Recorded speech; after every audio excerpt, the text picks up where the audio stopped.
Água mole em pedra dura, tanto bate até que fura. Foi isso que eu aprendi da minha avó. E graças a Deus tive uma família equilibrada, tive a oportunidade de educação e acredito que as pessoas de bem desse país, seja qualquer desafio que nós tivemos em nossas existências, e todos nós temos muitos desafios, mas que possam se manifestar nesse momento sombrio. Também quero fazer aqui a saudação à nossa pastora Patrícia, que está aqui conosco no Senado Federal. É um momento sombrio que nós estamos vivendo no Brasil. O ministro Alexandre de Moraes mandou prender, na última quinta-feira, 6 de junho, 208 envolvidos nos atos de 8 de janeiro por descumprimento de medidas cautelares. E autorizou também a Polícia Federal para investigar e prender os que foram para outros países.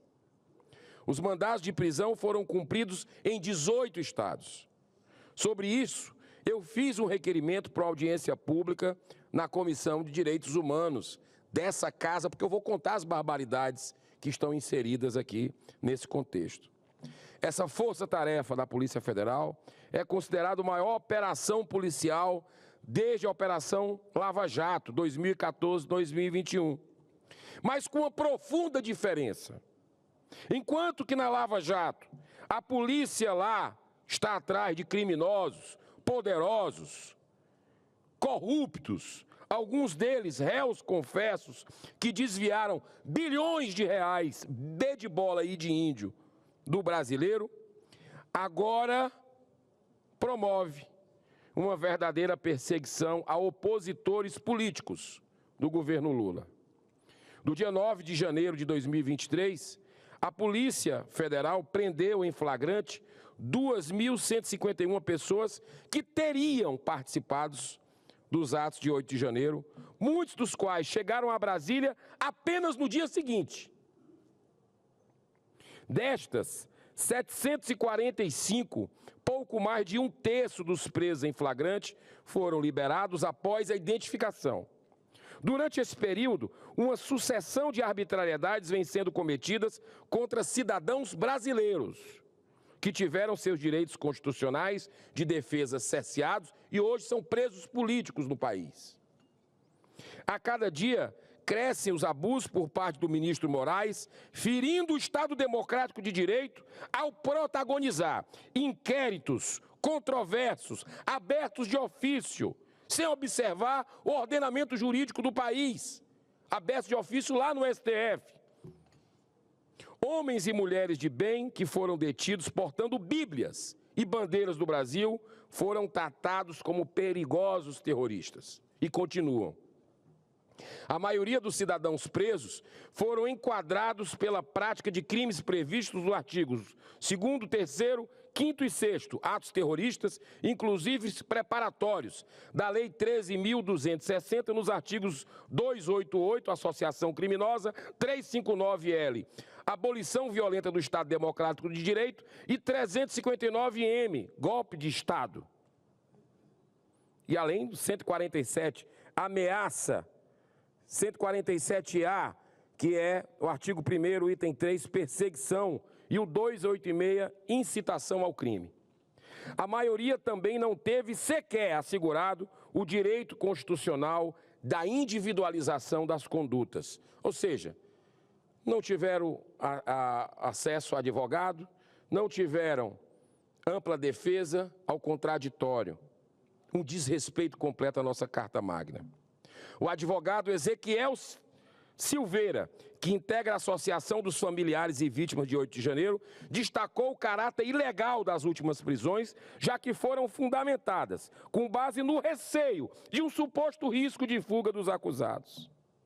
A grande maioria dessas pessoas que foram presas hoje, na verdade, na quinta-feira, nunca esboçaram qualquer atitude no sentido de fugir.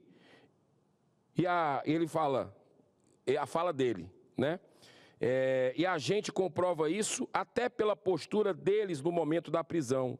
São pessoas absolutamente pacíficas sendo aprisionadas pelo Estado.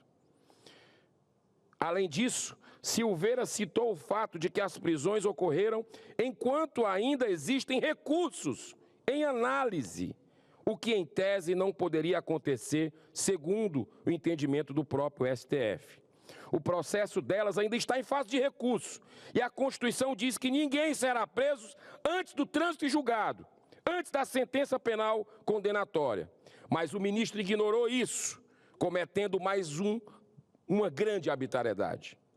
Também, em matéria na Gazeta do Povo, são relatados alguns casos cruéis, como o do veterinário Felício Manuel Araújo, que estava seguindo rigorosamente todas as determinações impostas pela Justiça e cuidava de sua mãe idosa, mas foi levado de volta à prisão só porque algumas pessoas saíram do país.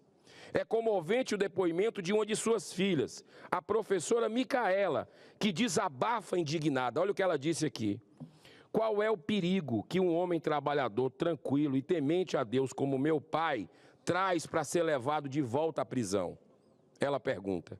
É um homem com 3 netos e que sempre lutou pelo bem de sua família e pelo que é correto.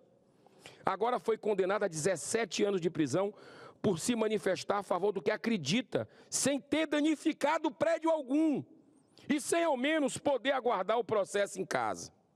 A matéria relata outros casos dramáticos, como o de Iraci Negoche, professora aposentada de 71 anos, com grande dificuldade de locomoção. Ela foi presa no dia 8 de janeiro de 2023, após entrar no Palácio do Planalto, para se proteger das bombas de efeito moral. A idosa passou 7 meses na penitenciária feminina do Distrito Federal. A colmeia, sem seus remédios para diabetes, perdendo peso, sofrendo crises de ansiedade e apresentando sinais de depressão. Ela conseguiu liberdade provisória com o uso da tornozeleira no dia 7 de agosto do ano passado. E, apesar de não ter participado dos atos de vandalismo, foi condenada a 14 anos de prisão. Esse é o Brasil de hoje, da vingança, do desrespeito à Constituição, aos direitos humanos. Nós estamos denunciando lá fora do Brasil também. Estes são apenas 2 relatos, dentre tantos outros casos de pessoas de bem, mães e pais de família que sofrem uma evidente perseguição política com abuso de autoridade.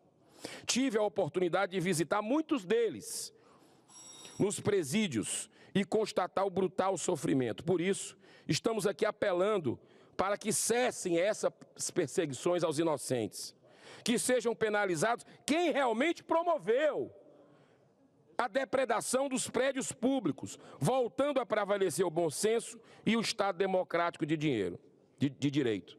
Mas antes de concluir, senhor presidente, eu preciso lembrar que o ministro Alexandre de Moraes também conduz de forma autoritária o famigerado inquérito das fake news e das chamadas milícias digitais. O tradicional e respeitável jornal O Estado de São Paulo, Estadão, publicou uma corajosa e grave matéria sobre o funcionamento de um vulgo gabinete de ousadia, que promove reuniões diárias pela manhã com a participação de membros do Diretório Nacional do PT, de influenciadores digitais e da própria SECOM do governo federal.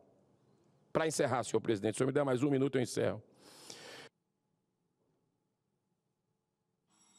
Segundo o próprio secretário nacional de comunicação do PT, Gilmar Tato, o objetivo é influenciar as redes sociais com temas selecionados pelo partido e pelo governo. A estratégia inclui ataques coordenados contra críticos do governo e tentativa de desacreditar a imprensa com alinhamento estreito entre governo, partido e influenciadores.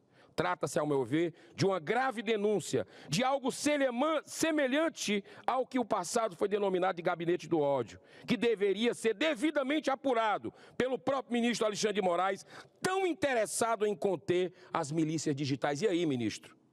E aí, o que é que o senhor vai fazer com essa denúncia do Estadão? São 2 pesos e 2 medidas mesmo? Vai ficar assim? Eu termino com essa foto que Moraes também mantém. Uma mãe de 2 crianças presas por 14 meses, sem